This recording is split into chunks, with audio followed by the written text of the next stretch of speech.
नमस्कार दोस्तों, previous lecture में हमने sexual reproduction in flowering plant chapter start किया और स्टार्ट करने के बाद हमने इस चैप्टर का कंप्लीट इंट्रोडक्शन डिस्कस किया, जिसके अंदर हमने देखा types of reproduction and formation of flower कैसे होता है। हमने ये भी देखा कि जो फ्लावर का स्ट्रक्चर होता है वो कैसे होता है, नॉन एसेंशियल और एसेंशियल फ्लोरल पार्ट कौन कौन से होते हैं। हमने ये भी देखा कि जो सेक्सुअल रिप्रोडक्शन जो होता है प्लांट्स के अंदर, उसके लिए जो साइट है वो फ्लावर होता है। तो हमने बेसिक इंट्रोडक्शन वाला पूरा पोर्शन कवर कर लिया है। तो अब हम लोग pre fertilization events and structure वाले पॉइंट पर पहुंचे हैं और हम लोग अब इस चैप्टर के मेन जोन पर जाएंगे और देखेंगे कि हमको आगे चलकर कौन कौन सी चीजें पढ़नी है, जिसमें से अब हम पहुंच चुके हैं मेल रिप्रोडक्टिव ऑर्गन, जिसको हम लोग कहते हैं एंड्रोशियम। तो चलिएगा आज की इस कहानी को हम लोग शुरू करते हैं और आज इस पूरे लेक्चर में हम लोग मेल रिप्रोडक्टिव ऑर्गन को पूरा कंप्लीट करेंगे। तो चलिएगा देखते हैं। बेसिक सी बात है, जब मेल रिप्रोडक्टिव ऑर्गन की बात होती है तो हम कहते हैं कि एंड्रोशियम को मेल रिप्रोडक्टिव ऑर्गन कहते हैं। लेकिन जो एंड्रोशियम है वो कलेक्शन ऑफ स्टेमेन होता है। मान लीजिए कि ये एक स्टेमेन है और मेरे पास बहुत सारे स्टेमेन्स का ये क्या हो गया, कलेक्शन। तो जो कलेक्शन ऑफ स्टेमेन्स होगा उसको क्या बोलेंगे हम लोग, एंड्रोशियम बोलेंगे, और वही होता है मेल रिप्रोडक्टिव ऑर्गन।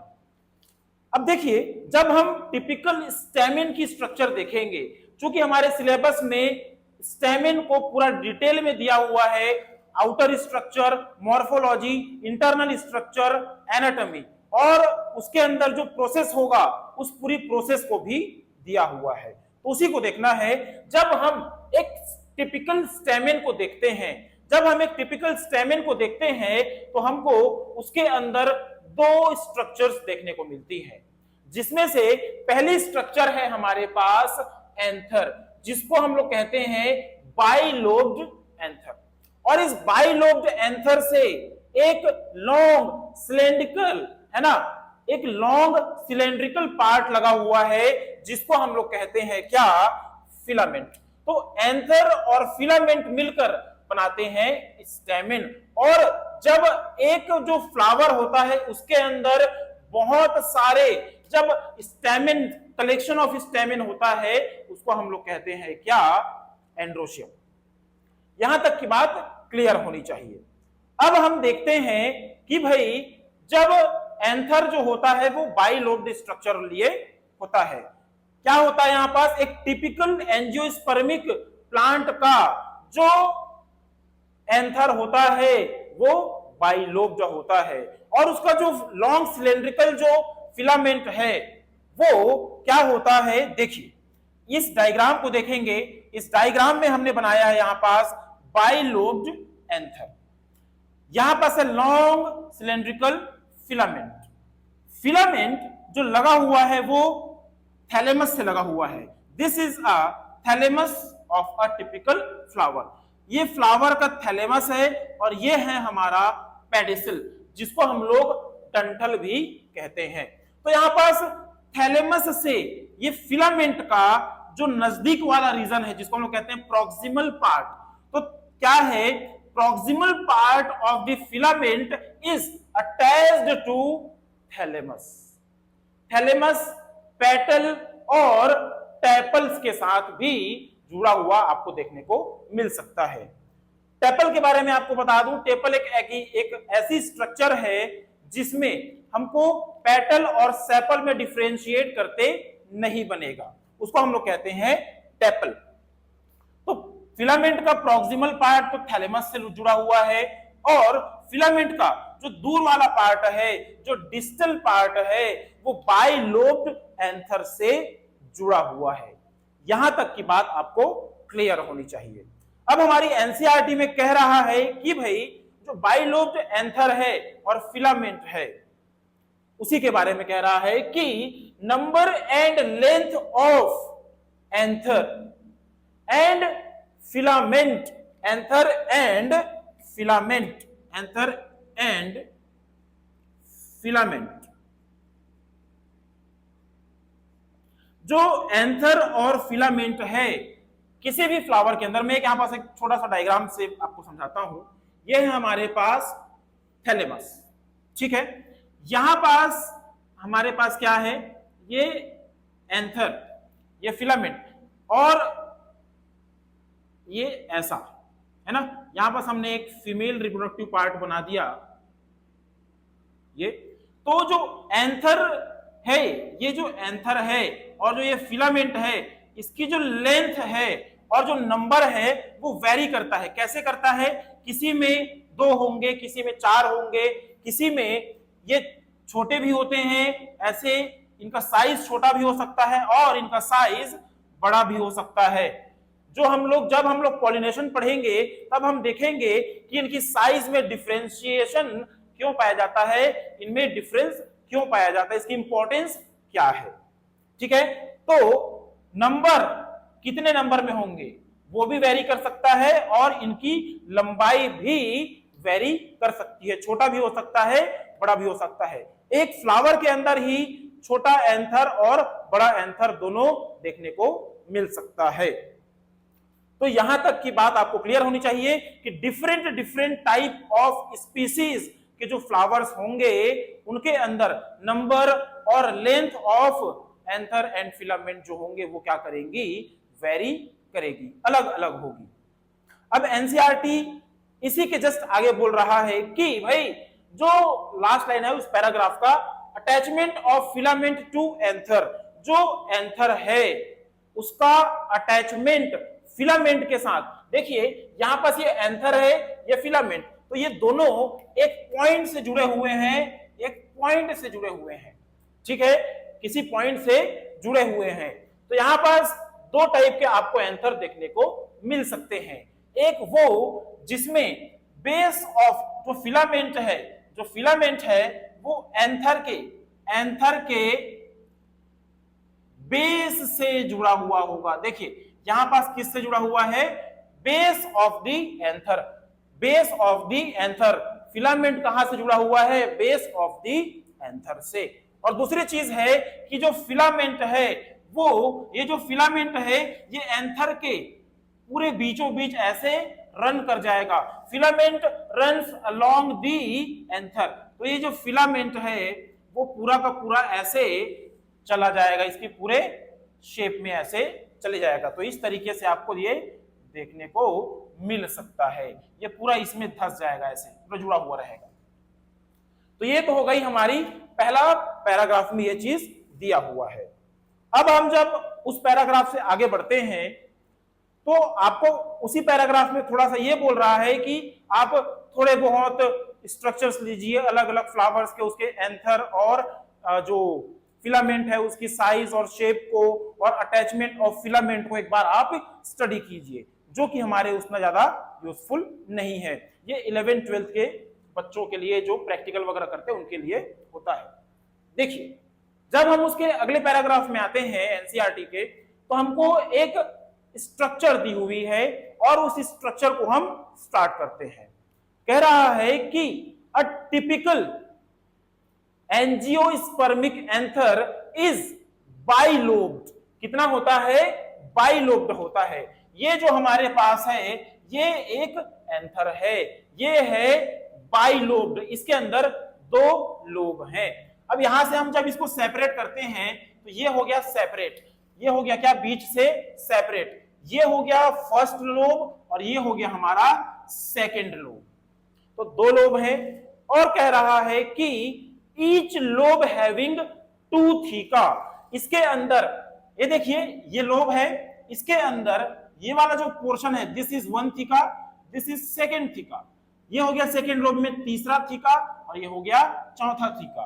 तो एक लोब के अंदर कितने थीका है, 2 थीका, इसलिए इनको हम लोग कहते हैं क्या, डाइथीकस कहते हैं। इसलिए इनको हम कहते हैं डाइथीकस, क्योंकि इसके एक लोब में 2 थीकास प्रेजेंट होते हैं।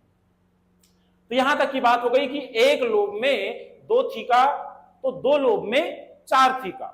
अब आगे की कहानी ये है कि ये जो रीजन है, ये वाला जो 1 थीका है, ये 1 थीका, ये 1 थीका, ये थीका, इनके बीच में जब हम इसको देखेंगे तो इसके बीच में माइक्रोस्पोरेंजिया पाया जाता है, जो कि आगे चलकर जब डेवलप होगा, जब आगे डेवलपमेंट होगी उसकी, तब वो आगे चल के पॉलन सैक में कन्वर्ट हो जाएगा। इसको मैं आगे बताऊंगा भी कि वो कैसे होगा।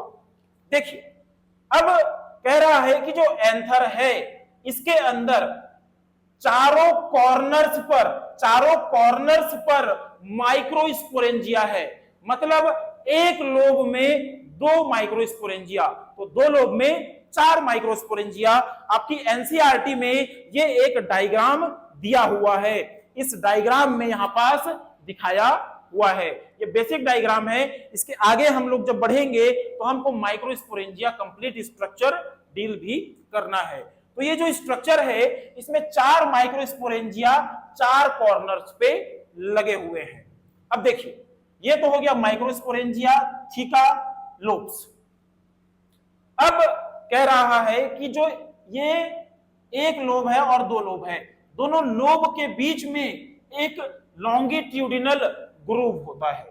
लॉन्गिट्यूडिनल जो ग्रूव होता है, ये देखिए यहां पास एक डायग्राम है, इस डायग्राम में कह रहा है कि ये जो 2 लोब हैं, ये 1 लोब और ये 2 लोब, तो यहां पास धंसा हुआ दिख रहा है, ये खांच दिख रही है, ये क्या है, हमारा ग्रूव है। तो ये लॉन्गिट्यूडिनल ग्रूव जो है वो इसके लेंथ वाइज इसको सेपरेट करता है, अभी ये डायग्राम है, ये ऊपर वाला डायग्राम है और ये पूरा नीचे वाला, तो ऊपर से जब देखेंगे तो 1 2 3 ऐसा कुछ दिख रहा है, लेकिन ये पूरे के पूरे क्या हैं, ऐसे इनके बीच में देखिए दरार दिख रही है, इनके मार्कर के बीच में दरार दिख रही है। तो ये जो खांच है, ये 1 खांच, 2 खांच, 3 खांच और इधर चौथा खांच। तो यहां पास क्या हो गया, 2 लोब्स को लॉन्गिट्यूडिनल ग्रूव क्या करती है, सेपरेट करती है। अब यहां पास देखिए, यहां पास ये तो हो गई क्या, लॉन्गिट्यूडिनल ग्रूव ने यहां से सेपरेट किया और यहां से इसको सेपरेट किया। अब बोल रहा है कि जो 2 थीका हैं, 1 लोब में जो 2 थीका हैं, उनके बीच में भी लॉन्गिट्यूडिनल ग्रूव होती है, खांच होती है जो इनको सेपरेट करती है। तो यहां पास जो खांच दिख रही है जो 2 थीका के बीच में, उसी जो रीजन है, इस रीजन को, धंसा हुआ रीजन, ये वाला रीजन, इसको हम लोग कहते हैं लाइन ऑफ डेहिसेंस। यहीं से 2 थीका यहां पास सेपरेट होते हैं और यहीं से जो हमारा जब मैच्योर हो जाएगा एंथर, तब ये बस्ट होगा और इसके अंदर जो माइक्रोस्पोरेंजिया पॉलन सैक के अंदर जो पॉलन ग्रेन्स बनेंगे वो क्या हो जाएंगे, अलग हो जाएंगे, डिस्पर्स हो जाएंगे एनवायरनमेंट में। तो यहां तक की बात आपको क्लियर होनी चाहिए। एनसीईआरटी की लाइन है, 2 anther lobes are separated by longitudinal groove, a longitudinal groove lengthwise the separating the theca. तो मैंने कहा कि यहां पास एक जो डायग्राम है, इसमें यहां पास जो खांच बनी है, यहां पास जो खांच बनी है वो क्या होगी, पूरी इसकी पूरी लंबाई में फैली होगी, इसकी पूरी की पूरी लंबाई में। जैसे ये देखिए मार्कर को देखिए आप, यहां पास 1 2 3 4 मान लेते हैं, चारों के चारों क्या है, थीका है यहां पास, और एक में माइक्रोस्पोरेंजिया है। तो यहां पास जो खांच दिख रही है, यहां पास ये जो खांच है, ये खांच जो है इसकी पूरी लंबाई में है। देखिए इसकी पूरी लंबाई में ये आपको खांच देखने को मिल रही है, वैसे ही इनकी पूरी की पूरी लंबाई में होगी। और जो हमारे पास ये माइक्रोस्पोरेंजिया है, ये ऐसे क्योंकि हमने यहां पास ये डायग्राम दिया है, तो ये जो डायग्राम रहेगा ऐसा दिख रहा है, ये पूरी की पूरी लेंथ वाइज ऐसा दिख रहा है, ये पूरा का पूरा यहां तक ऐसे पूरे लेंथ वाइज एंथर में लंबाई तक ये रहेगा। और जिसके अंदर यहां से लेके यहां तक जो माइक्रोस्पोरेंजिया सिलेंड्रिकल होगी, जो सिलेंड्रिकल माइक्रोस्पोरेंजिया होगी, उसके अंदर पॉलन ग्रेन्स ठसाठस भरे होंगे, इंपैक्टली अरेंज होंगे। अब भाई जब एंथर होगा तो एंथर से जुड़ा हुआ हमको क्या देखने को मिल गया, यहां पास फिलामेंट। तो देखिए सिंपल सी बात है, जो एंथर है उसके अंदर हमको 2 लोब्स देखने को मिल रहे हैं। Anther is having 2 lobes, 4 microsporangia है, 1 2 3 4। कहां है? Corners of anther, corner of anther में ये प्रेजेंट है। टेट्रागोनल है, 4 साइडेड है। कैसा है ये? टेट्रागोनल है, 4 साइडेड, 4 साइड है इसकी, 1 2 3 4। इसी को कहते हैं हम लोग टेट्रास्पोरेंजिएट। तो यहां तक की बात आपको क्लियर होनी चाहिए। अब मैंने कहा था कि भाई जो माइक्रोस्पोरेंजिया है या फिर उसको हम लोग पोलेन सैक कह सकते हैं। तो जब हम लोग इसके जस्ट बाद जो नया स्लाइड आने वाला है हमारा, जो नया डायग्राम आएगा, उसमें हम देखेंगे कि ये जो माइक्रोस्पोरेंजिया है, हमने एंथर को तो देख लिया कि बाइलोब्ड होता है, 4 माइक्रोस्पोरेंजिया, एक कॉर्नर, हर कॉर्नर्स पे होते हैं, है ना, एक एक टेट्रागोनल होता है, 4 साइडेड होता है। लॉन्गिट्यूडनल ग्रूव इसको बांटे हुए होती है, इनके बीच में 2 थीका के बीच में लाइन ऑफ डेहिसेंस होता है। ठीक है, तो जो माइक्रोस्पोरेंजिया है और पोलेन सैक, इसको हम लोग अलग अलग क्यों बोल रहे हैं? तो जब शुरुआती दौर पे जब माइक्रोस्पोर मदर सेल्स होंगी जिसके अंदर, मतलब मान लीजिए कि ये क्या है, माइक्रोस्पोरेंजिया है और इसके अंदर हमारे पास ये सेल्स हैं, मान लीजिए these are the MMC, these are the MMC, microspore mother cell. तो जब माइक्रोस्पोरेंजिया कब होगी? जब ये पूरी की पूरी स्ट्रक्चर के अंदर माइक्रोस्पोर मदर सेल्स होंगी और जब ये जो है माइक्रोस्पोरेंजिया, जब इसके अंदर छोटे छोटे पॉलन ग्रेन्स का फॉर्मेशन हो जाएगा, तब ये किसमें कन्वर्ट हो जाएगा? माइक्रोस्पोरेंजिया। ये माइक्रोस्पोरेंजिया किसमें कन्वर्ट हो जाएगा? पॉलन सैक में कन्वर्ट हो जाएगा। चलिए अब हम देखते हैं जो एंथर था उसके चारों कॉर्नर्स पे एक एक थीका के पास जो माइक्रोस्पोरेंजिया था उसकी स्ट्रक्चर कैसी होती है। उसके लिए हम क्या करेंगे, जो हमारे पास एंथर है उसका ट्रांसवर्स सेक्शन लेंगे और उस ट्रांसवर्स सेक्शन में हम जब उसको देखेंगे तो a typical angiospermic microsporangia looks circular in outline, circular दिखता है। चलिएगा उसी डायग्राम को हम लोग देखते हैं और उसके अंदर क्या क्या हमको स्टडी करना है वो भी देखते हैं। क्या कह रहा है कि जो हमने एंथर था उसका जब हमने ट्रांसवर्स सेक्शन काटा तो हमको यहां पास एक टेट्रागोनल स्ट्रक्चर दिख रही है। ठीक है, अब यहां पास क्या हुआ है कि ये वाला जो पोर्शन है इसके अंदर ये जो सेंटर वाला पोर्शन है ये क्या है? अपना माइक्रोस्पोरेंजिया है। मैं आपको यहां पास एक छोटे से डायग्राम से समझाता हूं। ये हमारे पास क्या है? एक माइक्रोस्पोरेंजिया है। इसके अंदर की ये पहली लेयर हो गई, उसके बाद फिर हम इसके अंदर की ये दूसरी लेयर बना देते हैं। दूसरी लेयर के बाद हमारे पास ये हो गई तीसरी लेयर, ये हो गई हमारे पास तीसरी लेयर शॉर्टकट में। अब उसके बाद फिर हमारे पास है जो है ये है अपनी चौथी लेयर, ये चौथी लेयर हो गई। और इसके अंदर में ये जो पोर्शन दिख रहा है, ये वाला जो पोर्शन, इसके अंदर सेल्स ऐसी भरी हुई है। तो ये पूरे का पूरा पोर्शन, ये पूरा, ये बाहर की जो 4 लेयर्स हैं वो, और जो ये अंदर में जो मटेरियल भरा हुआ है ये पूरा का पूरा मिलके क्या बनाता है? हमारा माइक्रोस्पोरेंजिया। तो हमने यहाँ पास एक डायग्राम शो किया हुआ है जो है एक, जो हमारा क्या है? एंथर का ट्रांसवर्स सेक्शन किया हुआ है जिसमें 4 कॉर्नर्स पे हमारा एक एक माइक्रोस्पोरेंजिया अवेलेबल है। जब हम एक माइक्रोस्पोरेंजिया को स्टडी करते हैं तब हमको इसके अंदर 4 लेयर्स देखने को मिलती हैं आउटर वॉल में। कहां पास? आउटर वॉल में। तो हम लोग जब कहते हैं microsporangia consist of 2 parts, microsporangia जो है वो 2 पार्ट से मिलकर बना हुआ है। पहला है आउटर वॉल और दूसरा है सेंट्रल होमोजीनस स्पोरोजीनस टिश्यू। चलिए देखते हैं। माइक्रोस्पोरेंजिया 2 भाग में बटा हुआ है, आउटर वॉल और दूसरा सेंट्रल होमोजीनस स्पोरोजीनस टिश्यू का। जो आउटर वॉल है वो 4 भागों में बटा हुआ है, एपिडर्मिस, एंडोथीशियम और मिडिल लेयर एंड टेपिटम।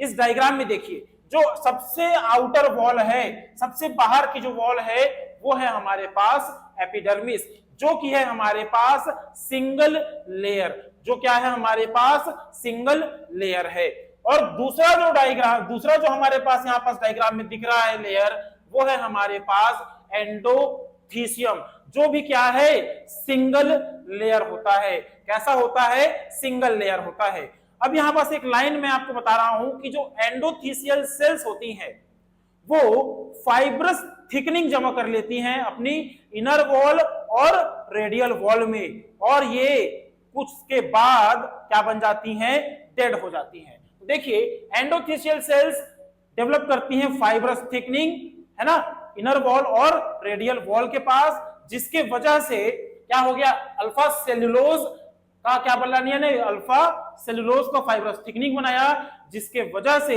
ये कैसे हो जाती हैं? डेड हो जाती हैं।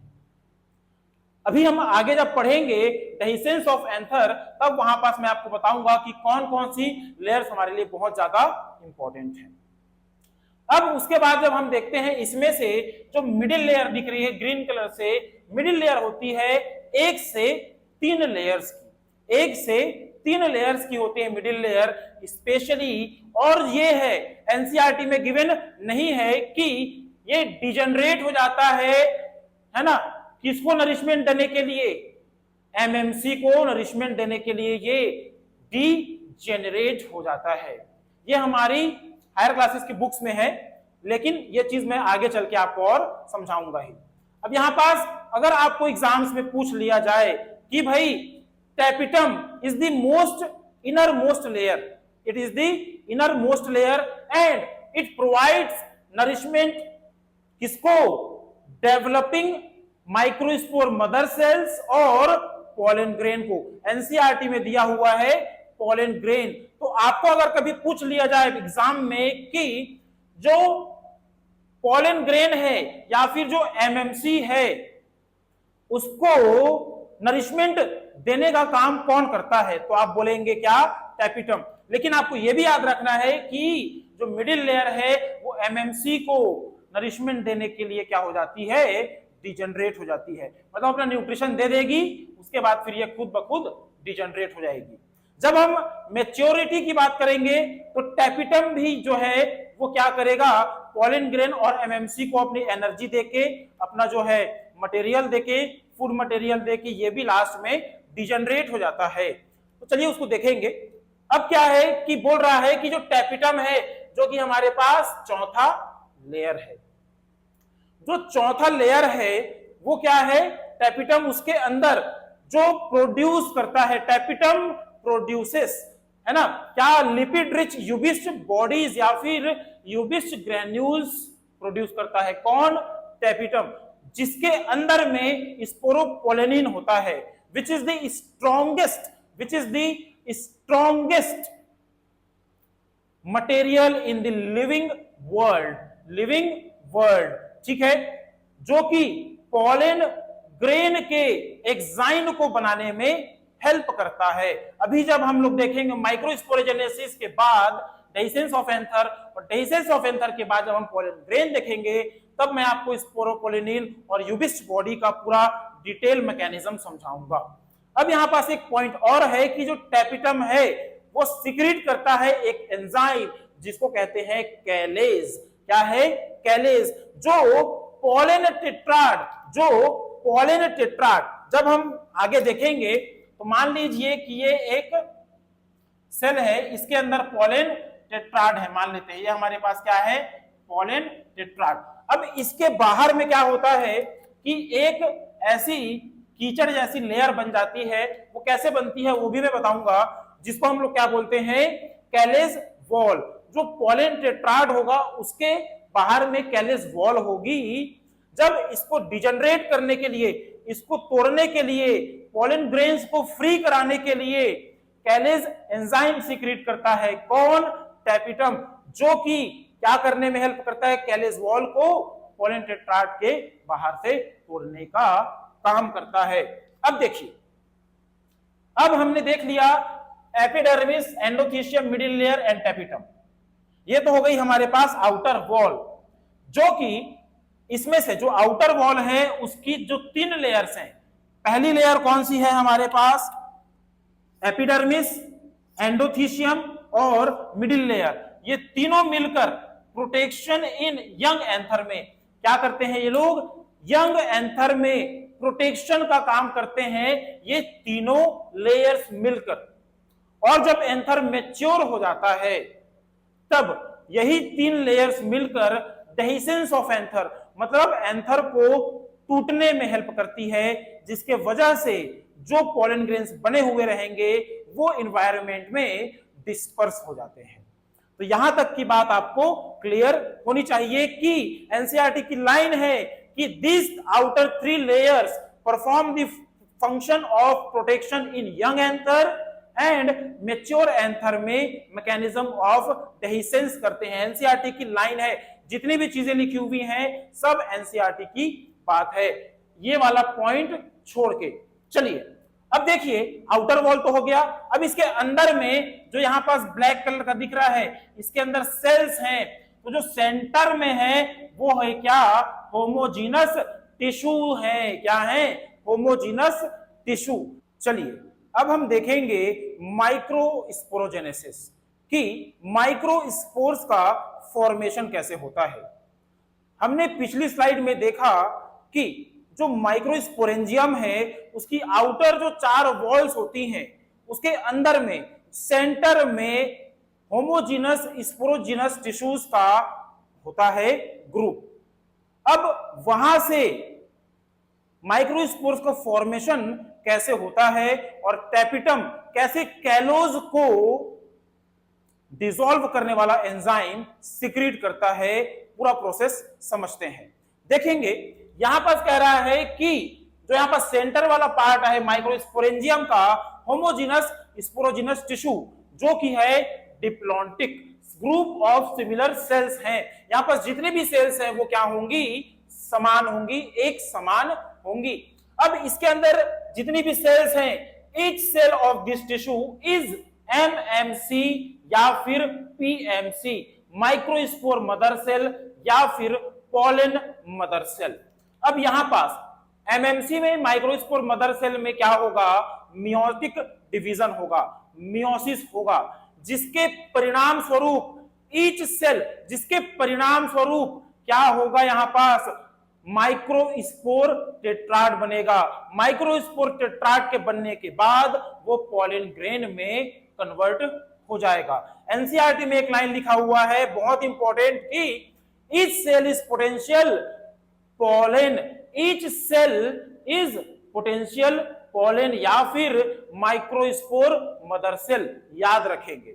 देखिए क्या होता है कि फॉर्मेशन ऑफ माइक्रोस्पोर्स और pollen grains from microspore mother cells is known as microsporogenesis.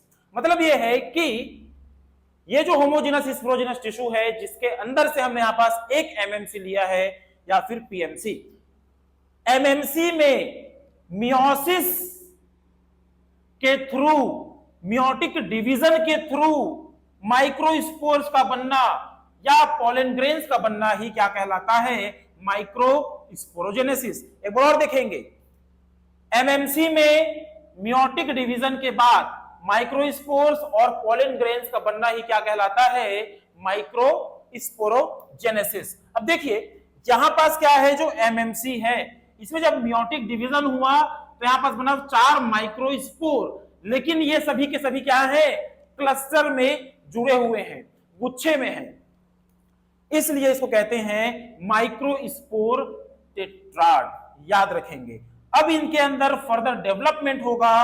हाँ, यहां तक का जो प्रोसेस होगा, यहां तक का जो प्रोसेस होगा, इसके बाद जो प्रोसेस होगा कुछ डेवलपमेंट होंगी। अब यहां पर देखेंगे क्या क्या चेंजेस होंगी, जिसके बाद ये पॉलन ग्रेन में कन्वर्ट हो जाएगा। तो एमएमसी से मियोसिस के थ्रू माइक्रोस्पोर का बनना ही माइक्रोस्पोरोजेनेसिस कहलाता है। अब देखिए हमने ये तो समझ लिया। अब हमें यहाँ अंदर का प्रोसेस समझना है कि इनके अंदर कैसे प्रोसेसेस होती हैं।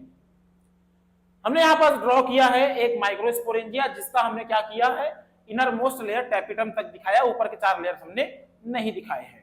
उसके अंदर में ऐसे ही होमोजेनस स्पोरोजेनस टिश्यूज हैं, जिनमें से एक सेल को हम लोग एमएमसी या फिर पीएमसी बोल रहे हैं। हमने यहाँ पास 2 एमएमसी दिखाए हैं, क्योंकि हर सेल को दिखाकर समझाने पॉसिबल नहीं है। तो हमको समझना है कि इनके अंदर हमने 2 एमएमसी लिए हैं, और जो 2 एमएमसी है किसके अंदर, माइक्रोस्पोरेंजिया के अंदर 2 एमएमसी क्या है, प्लाज्मोडेस्माटा के थ्रू एक दूसरे से कनेक्टेड है। तो प्लाज्मोडेस्माटा के थ्रू एक दूसरे से कनेक्टेड है, मतलब एमएमसी यहां पास फ्री नहीं है, एमएमसी यहां पास फ्री नहीं है। अब देखिए ये प्रोसेस याद रखेंगे, तो प्लाज्मोडेस्माटा से जुड़ा हुआ है ना, एमएमसी फ्री नहीं है। अब जो दूसरा डायग्राम है उसमें देखिए, यहां पास ईच एमएमसी, जो यहां पास एमएमसी है, जो हमारे पास क्या है, माइक्रोस्पोर मदर सेल है, वो क्या करेगा, वो सिक्रीट करेगा एक एंजाइम जिसको कहते हैं क्या, कैलोज। कैलोज सिक्रीट करेगा, और जब ये प्लाज्मोडेस्माटा को तोड़ेगा, मतलब कैलोज क्या करेगा, यहां पास प्लाज्मोडेस्माटा को तोड़ने का काम करेगा। It breaks plasmodesmata in between the 2 MMC. अब देखिए, अब इसने तो क्या किया, कैलोज ने इनके प्लाज्मोडेस्माटा को तोड़ दिया, लेकिन जो कैलोज है वो हर एमएमसी के चारों ओर कीचड़ सा जमा हो जाएगा, कीचड़ सा चारों ओर जमा हो चुका है।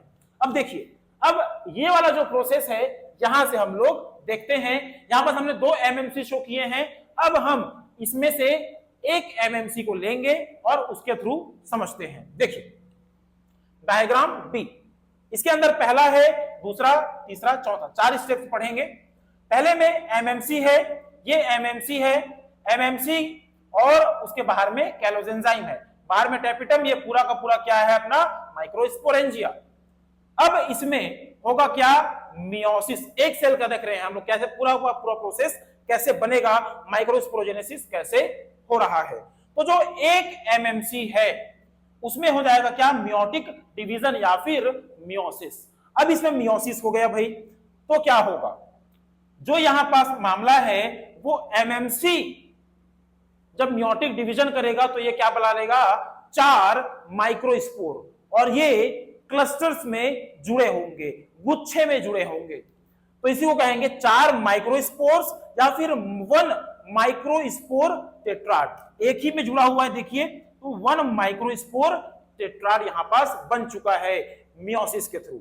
अब इसमें फर्दर डेवलपमेंट होगा, अब इसमें फर्दर डेवलपमेंट होगा, और जो माइक्रोस्पोर्स थे अब ये क्या हो जाएंगे, माइक्रोस्पोर जो टेट्राड थे वो फ्री हो जाएंगे, और ये बन जाएगा पॉलन ग्रेन, ये बन जाएगा पॉलन ग्रेन। तो यहां तक की बात आपको क्लियर होनी चाहिए। अब यहां पर पॉलन ग्रेन्स हो चुके हैं फ्री, लेकिन अभी भी इनके चारों ओर कीचड़ अभी है, कौन सा, कैलोस का, किसका, कैलोस का। तो अब जो है यहां पास हमारा फंक्शन होगा टैपिटम का। टैपिटम का हमने यहां पर जब टैपिटम का जो डायग्राम देखा था, वो मतलब माइक्रोस्पोरेंजिया का जब डायग्राम देख रहे थे, तो हमने कहा था कि टैपिटम कैलेस एंजाइम निकालता है। तो टैपिटम क्या करेगा, अब जो पॉलन ग्रेन्स है उसके चारों ओर जो कैलोस एंजाइम है, कैलोस की जो लेयर बनी हुई है उसको तोड़ने के लिए tapetum will release callase enzyme that will dissolve the callose. अब ये जो बाहर का जो कीचड़ रहा, ये जो लाल रंग का कीचड़ है, ये जो कीचड़ है ये क्या हो जाएगा, डिसॉल्व हो जाएगा। अब ये जब डिसॉल्व होगा तो पॉलन ग्रेन्स पूरे के पूरे हो जाएंगे फ्री। अब देखिए, अब हमारे पास पॉलन ग्रेन्स बन चुके हैं, ये टेट्राड और ये पॉलन ग्रेन्स फ्री। हार्मोन्स का मामला आपको याद रखना है, एंजाइम्स का मतलब एंजाइम्स का मामला आपको अच्छे तरीके से याद होना चाहिए, पूरा प्रोसेस आपको क्लियर होना चाहिए। तो आज हमने क्या क्या देखा, हमने आज देखा कि जो स्टेमेन है उसकी स्ट्रक्चर क्या है, वो कैसे कैसे अटैच्ड होता है, ठीक है, उसकी आउटर स्ट्रक्चर, हमने उसके अंदर की एंथर की स्ट्रक्चर देखी, एंथर के अंदर कौन कौन से पार्ट्स पाए जाते हैं वो देखा। उसके बाद फिर हमने क्या देखा, माइक्रोस्पोरेंजिया देखा, माइक्रोस्पोरेंजिया को डीपली स्टडी किया। माइक्रोस्पोरेंजिया के बाद हमने देखा कि माइक्रोस्पोरोजेनेसिस कैसे होता है। तो आज के लिए हम लोग इतना ही रखते हैं और हम लोग अपनी अगली वीडियो में मिलेंगे। तब तक के लिए धन्यवाद। आपका दिन शुभ हो।